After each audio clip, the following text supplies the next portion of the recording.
Hello everyone. Hi, this is Hapid. My name is Hapid Durohman. I am 19 years old.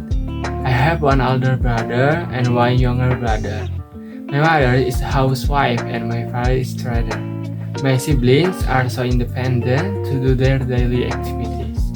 They wash their own clothes and so do I. We are taught to be taught and independent from childhood. I really love my family. I learned many things from my parents, but I guess the hardest person I know is my little brother. Well, when he can't find something, he always screams. For example, when he loses an item, but he always has a little change with the advice given, namely by using soft speech, feeling and keeping a distance for some time. Hopefully, it will continue to improve. Have a nice day.